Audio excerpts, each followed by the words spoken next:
Imagine a land scraped raw by a wind that howls like a banshee, a wind that seems to carry the echoes of a world far, far away. Here, glaciers, colossal rivers of frozen time, crawl down jagged mountain slopes, their meltwater feeding the icy seas that crash relentlessly against volcanic cliffs. South Georgia Island, a remote speck adrift in the vast expanse of the South Atlantic, is a place where silence reigns supreme, broken only by the rhythmic chopping of ice, harvested by a small whaling community. The mournful calls of penguins, the only other inhabitants of this desolate outpost, add a haunting melody to the island's symphony of solitude. The year is 1916, a world away from the mechanized carnage of the Great War raging in Europe. Here, on this island at the edge of the known world, time seems to move at a glacial pace, a stark contrast to the turmoil brewing across the globe.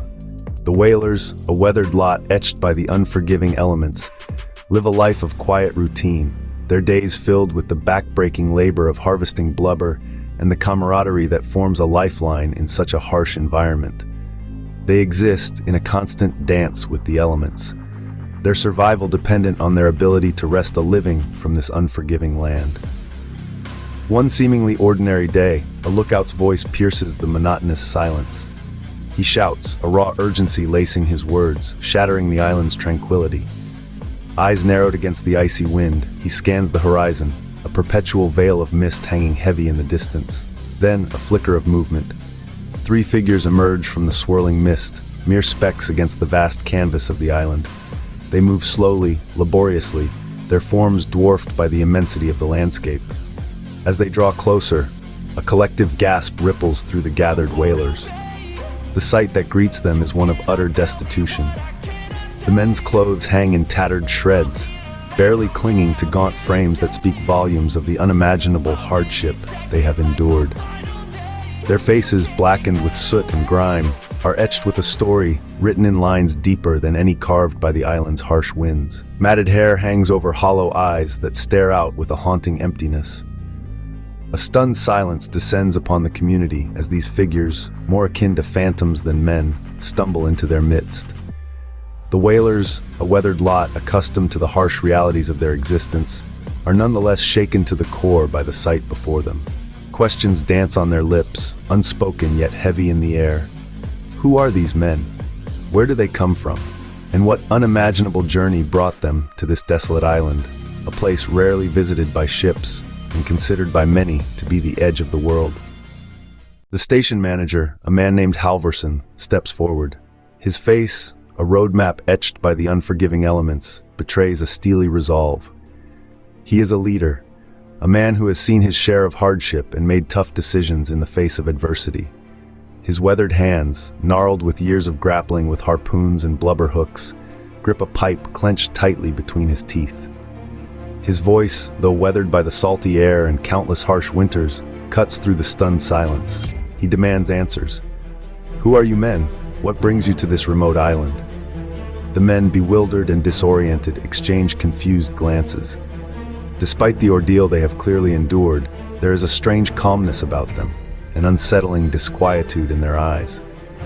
They respond to Halverson's questions with a single, cryptic utterance that hangs heavy in the air.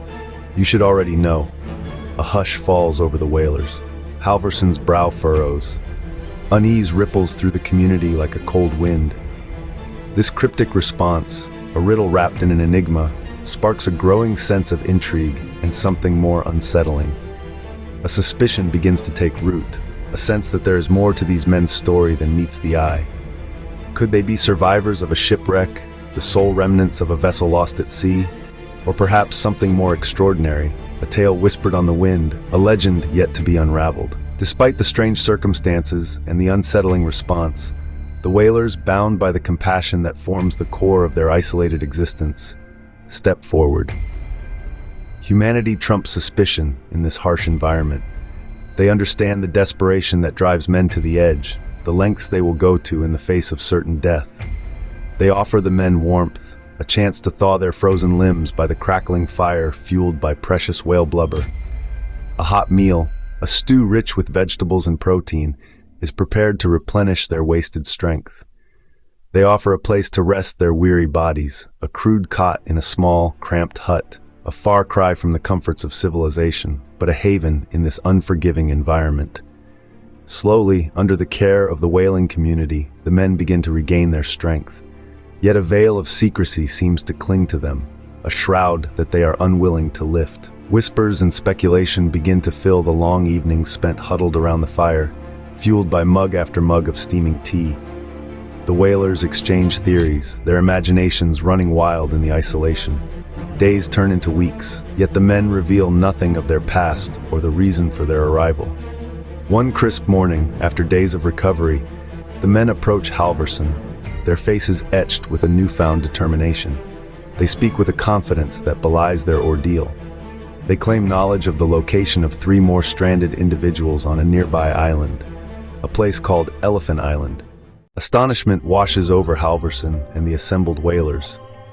The notion of a rescue mission, so soon after their own arrival and in the heart of a harsh Antarctic winter, seems an impossible proposition. The treacherous seas and fierce storms pose a deadly threat, even to the most seasoned sailors. The whaler's small boat, built for navigating calmer waters, seems woefully inadequate for such a perilous journey. Yet, the conviction in the men's eyes suggests they are not speaking in jest. A heated debate erupts, the whalers torn between the urgency of the men's claim and the dangers of a wintertime voyage. The meager supplies dwindle, a constant reminder of the precariousness of their own existence. The weight of responsibility for the lives of the stranded men on Elephant Island settles on their shoulders, a heavy burden that grows with each passing day. The harsh reality of the situation settles in, like the icy grip of winter tightening its hold on the island. Fierce winds howl like banshees across the desolate landscape, whipping the frigid sea into a churning frenzy. The whalers face a dilemma. The urgency of the men's claim hangs heavy in the air, a stark contrast to the dangers of a wintertime voyage. Days turn into weeks, the frustration mounting with each passing storm. The meager supplies dwindle, a constant reminder of the precariousness of their own existence. The weight of responsibility for the lives of the stranded men on Elephant Island settles on the whalers' shoulders, a heavy burden that grows with each passing day. Sleep is fitful, haunted by visions of desperate men clinging to life on a distant island. Fast forward several months. On Elephant Island, the situation for Ernest Shackleton's men, stranded after the Endurance met its icy demise, is dire. Hope dwindles, replaced by the relentless despair that accompanies a harsh environment and dwindling supplies. One of the men, his eyes strained against the icy wind and the ever-present threat of snow blindness, spots a strange object on the horizon. A flicker of movement pierces the desolate landscape. Could it be? The object resolves itself into a ship, finally arriving to answer their desperate prayers. Relief washes over the men, a wave that threatens to drown them after months of hardship and despair. The reunion of the 6 men, both the rescued and the rescuers, is a bittersweet moment. Tears mingle with smiles, the joy of reunion tempered by the lingering mystery surrounding the initial arrivals. Questions hang heavy in the air, unanswered, and perhaps forever unknowable. The whalers press for answers, their curiosity piqued. The rescued men, however, remain tight-lipped, their story a secret they take with them. The question of how these 3 men reached the remote island of South Georgia Island remains unanswered. Despite investigations and questioning, their story remains shrouded in secrecy. Were they sailors from a forgotten shipwreck, the sole survivors of a disaster at sea? Castaways from a voyage gone wrong, clinging to life on a piece of drifting debris? Or something more extraordinary, a tale whispered on the wind, a legend yet to be unraveled? The mystery of the 3 men of South Georgia Island continues to intrigue and baffle, a testament to the enduring power of the unknown. Their story becomes a part of the island's icy lore, a whisper carried on the wind, forever a reminder of the secrets that the vast and unforgiving ocean holds. The whalers, forever marked by the encounter, return to their routines, the memory of the 3 men a constant source of speculation. Did they simply vanish back into the vastness of the ocean, their story forever lost? Or do they exist in some hidden corner of the maritime world, carrying their secret with them to their graves? The answer, like the fate of countless ships lost at sea, remains a mystery. a testament to the enduring power of the unknown that continues to beckon and baffle even today. If you enjoyed this video, be sure to like, comment, and subscribe for more content like this. It's London Lee.